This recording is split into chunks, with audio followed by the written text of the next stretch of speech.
और जिस गाय को फल खिलाया था 3 महीने के बाद उस गाय ने भी एक बालक को जन्म दे दिया। और जब नामकरण की बारी आई, आत्मदेव जी ने कहा कि मेरा पुत्र है, नाम मैं रखूंगा। अब नामकरण संस्कार कौन करता है जी? पिता। धुंधुकारी नाम जब रखने का विचार धुंधु ने किया कि अरे पंडित जी क्या कह रहे हो, कष्ट मैंने सहा और नाम आप रखेंगे। मेरा पुत्र है, मेरा नाम है धुंधुली, मैं रखूंगी अपने पुत्र का नाम धुंधुकारी। धुंधुकारी नाम रख लिया। और गाय से जो बालक हुआ था उसका नाम रखा गया गोकर्ण। गोकर्ण जी महाराज की गोकर्ण पंडितो ज्ञानी धुंधुकारी महाखल। समय बीता बीता बीता और क्या हुआ? धुंधुकारी महाखल बड़ा दुष्ट हो गया। और गोकर्ण पंडितो ज्ञानी, गोकर्ण जी महापंडित बन गए। धुंधुकारी बुरी संगत में पड़ करके बिगड़ गया। और संगत की रंगत अवश्य ही चढ़ती है। आजकल भी क्या हो रहा है? बेटे लड़के तो हो रहे हैं, परंतु संगत किस तरह की मिल रही है? संगत अगर बिगड़ने वाली मिल जाए तो क्या होगा? बच्चा कहाँ जाएगा? सूटा और चिट्टा। सूटा और चिट्टा जब चल पड़ा, समझो धुंधुकारी की तरह वो बच्चा हो जाया करेगा। वैसे धुंधुकारी ने किया, क्या किया? समय आगे बढ़ा, समय बीतता गया, धुंधुकारी चोरियां करना शुरू कर दी। इस तरह से चोरियां करना शुरू कर दी। आत्मदेव पंडित जी तक बात पहुंची कि बेटा चोर हो गया। बड़ा दुख हुआ। और दुख मन में दुख इतना हुआ, गोकर्ण जी से वार्तालाप हुआ। गोकर्ण जी ने ज्ञान उपदेश दिया। देहस्तिमां सुरधिरे अभिमतिं त्यजतं जाया सुतादिषु सदा ममतां विमुञ्च पश्यानीशं जगदिदं क्षणभङ्गनिष्ठं वैराग्यरागरसिको भवभक्तिनिष्ठः। गोकर्ण जी महापंडित थे। क्या ज्ञान दिया? पिताजी ये संसार क्षणभंगुर है, ये देह और अस्थि से बना हुआ शरीर है ना, इसका कोई भरोसा नहीं। इसे जला दोगे तो राख बन जाएगा। ये मिट्टी का शरीर मिट्टी में अवश्य ही मिल जाएगा, क्योंकि मनुष्य का शरीर 84 लाख योनियों में पाना बड़ा कठिन है। ए पिताजी आप क्या करो, प्रभु की शरण में जाओ। और गोकर्ण के ज्ञान उपदेश से क्या हुआ? आत्मदेव जी वन की तरफ चल पड़े। और वन में जाकर के उन्होंने भागवत जी का जो 10वां स्कंद है ना, तो भागवत का हृदय है, 10वां स्कंद का पाठ करने लगे। 10वें स्कंद का पाठ करते करते आत्मदेव जी परम पद को प्राप्त हुए। सुखदेव जी महाराज जय। मैंने पहले ही कहा कि भागवत साक्षात रूप में सुखदेव ऋषि है। जयकारा भी तभी सुखदेव ऋषि का लगाया जा रहा है। वही वन के बिहारी हैं, वही हमारे सुखदेव ऋषि जी हैं। इनमें भिन्नता मैं बिल्कुल भी नहीं मानता कि एक दूसरे से भिन्न है, साक्षात रूप में प्रभु है। तो अब क्या हुआ? घर में रह गए धुंधुकारी और धुंधुली। गोकर्ण जी चले गए तीर्थ यात्रा में। धुंधुकारी मांगता रहा कि माँ पिताजी ने माल मत्ता कहाँ छुपाया बता। जब माँ चुपके चुपके जो भी धन दिया करती थी, धन देना बंद हुआ। आज एक माँ के ऊपर धुंधुकारी ने हाथ उठा दिया, जो आजकल के बेटे भी कर रहे हैं जी। क्या कर रहे हैं? धीरे धीरे अम्मा पैसे दे, नहीं तो मम्मा कुछ भी हो सकता है, जहर या लहर। यहाँ तक तो अब जो नशा करने वाले हैं ना, जो प्योर बिल्कुल धुंधुकारी बन रहे हैं। जैसे धुंधुकारी ने किया, क्या किया? अपनी माँ को ही मारना शुरू कर दिया। और माँ इतनी दुखी हुई कि आज मेरा बेटा मुझे जीवित नहीं छोड़ेगा, जिसके लिए मैंने इतना कष्ट सहा। अपनी पति से भी मैंने धोखा किया। धोखा करते हुए क्या किया? जो भी पैसा था ना, छुपके छुपके अपने पुत्र को दिया, अपने बेटे को दिया। माताएं क्या करती हैं? छुपके छुपके अपने बेटे को पैसा देती है पिता से। मेरा बेटा ए ले 50 की जगह 100 है, तंग नहीं रहना मेरा बच्चा। वो खड़े हैं बॉर्डर पे, कोई बात नहीं, वो गोली खाते रहेंगे। तो मां अगर चाहे तो अपने बच्चे को शिवाजी की तरह बना दे, और मां अगर चाहे तो आतंकवादी बनने में देर नहीं लगती बच्चों। तो धुंधुकारी की मां, उसने अपनी जान कुएं में छलांग लगा करके दी, आत्महत्या कर ली। अब धुंधुकारी का राज था, 5 वैश्यों को लेकर के आ गया, 5 वैश्यों के साथ रहने लगा। 5 वैश्यों की जो भी उनकी इच्छा होती थी, उस इच्छा को धुंधुकारी पूरी करने लगा। एक दिन ऐसा समय आया, धुंधुकारी राजा का ही धन चुरा करके ले आया, और 5 वैश्यों ने क्या किया कि अब राजा हमें नहीं छोड़ेंगे। 5 वैश्यों ने धुंधुकारी को बांध दिया, और बांध करके खूब पीटा, और तप्त कांचन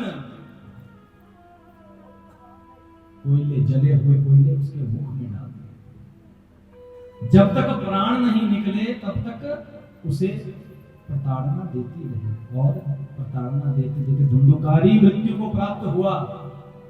और धुंधुकारी ने पूरी उम्र बुरा किया था, अंत गति ठीक नहीं, क्या बन गया जी? प्रेत। प्रेत बन करके गांव वालों को तंग करने लग गया। अब गोकर्ण जी को पता लगा कि मेरा भाई मर चुका है। क्या किया? मां और भाई के लिए पिंडदान कर दिया। गया में जाकर के पिंडदान किया। और गया में जाकर के जैसे ही वापस आए, तुंगभद्रा नदी के किनारे अपने नगर में पहुंचे, क्या देखा? आज आत्मदेव का जो घर था वो भूत बंगला बन गया, कोई नहीं रहता, जाले ही जाले लगे। क्या किया? थोड़ा सा आसन साफ किया गोकर्ण जी महाराज ने। रात्रि का समय था, रात्रि के समय ठीक 12 बजे अनेक प्रकार की आवाजें आने लगी। ऐसी ऐसी आवाजें, कभी वो भेड़ के रूप में आने लगा, प्रेत बन करके धुंधुकारी आने लगा। और आते आते क्या हुआ? धुंधुकारी की प्रेत आत्मा गोकर्ण जी को डराने लगी। गोकर्ण जी ने जल लिया, अभिमंत्रित करके जल फेंका, तो वैसे ही प्रेत आत्मा बोल उठी कि मैं कौन हूं? अहम भ्राता त्वदीयो अस्मि धुंधुकारी की नामतः स्वकीयेनैव दोषेण ब्रह्मत्वं नाशितं मया। कि अहम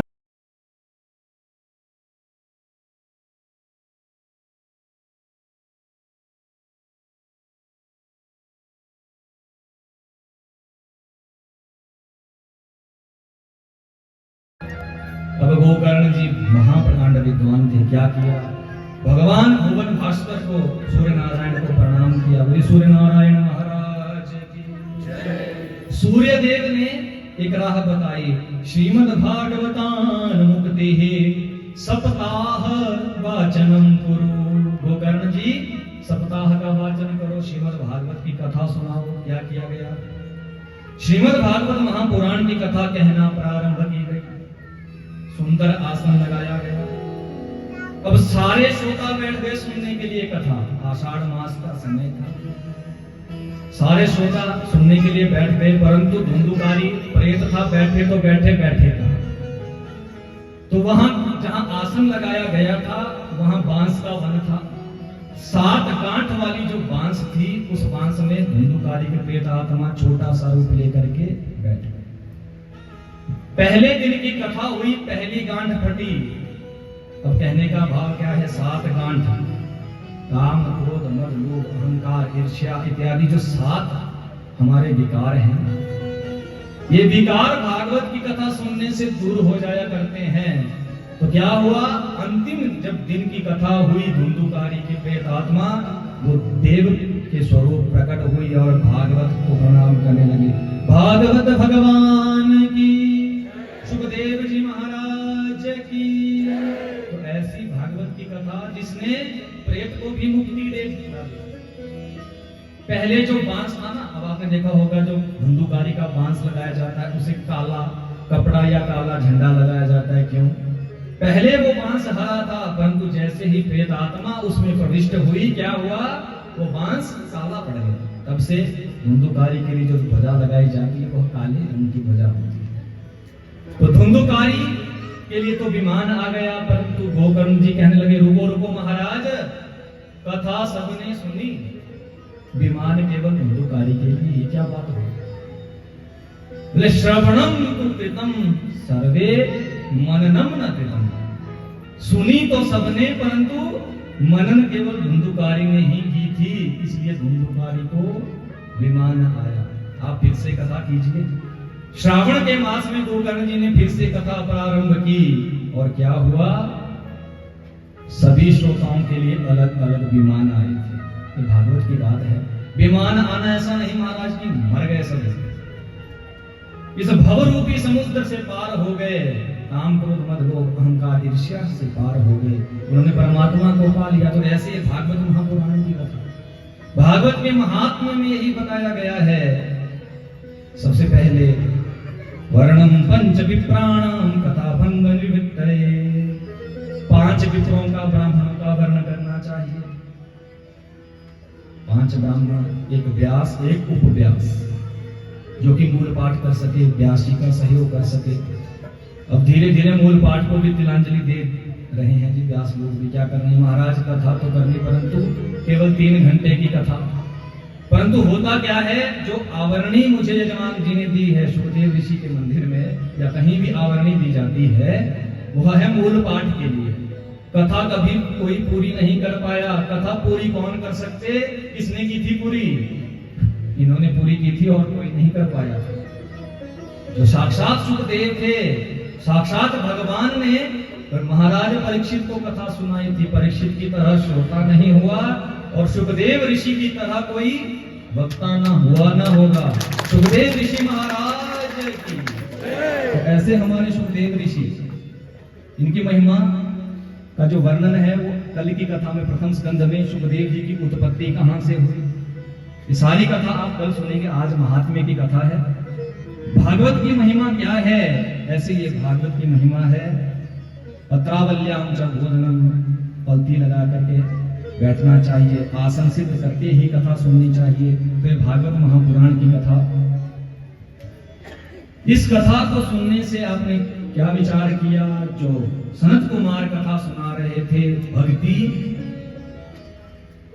कि मन का जो द्वेष था वो जाता रहा, ज्ञान और वैराग्य का बुढ़ापा जाता रहा। सनत कुमार कथा सुना रहे थे नारद और भक्ति महारानी को, ज्ञान और वैराग्य को।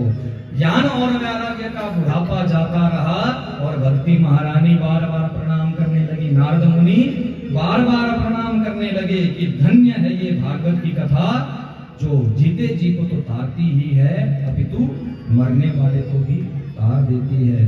धन्या भागवती वार्ता प्रेत पीड़ा विनाशिनी, सप्ताहो अपि तथा धन्यः कृष्ण लोक फलप्रदः।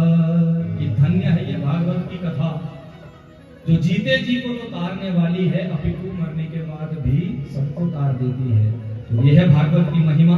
आज की कथा का विश्राम इसी स्थान के ऊपर करेंगे।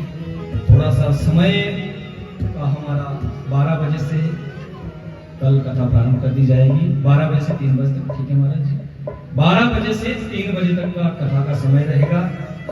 तो ठीक 12 बजे आपको यहाँ पे व्यासपीठ में मिलूंगा। आपने समय से आना है और समय पूर्वक पहुंच करके भागवत की कथा को सुनना है। क्योंकि कई बार ऐसा भी होता है, पहले व्यास जी बैठ जाते हैं, बाद में श्रोता धीरे धीरे आते हैं। परंतु यहाँ मुझे देखने में ऐसा नहीं मिला। यहाँ पहले ही श्रोता थे और व्यास बाद में व्यासपीठ पे विराजित हो गए।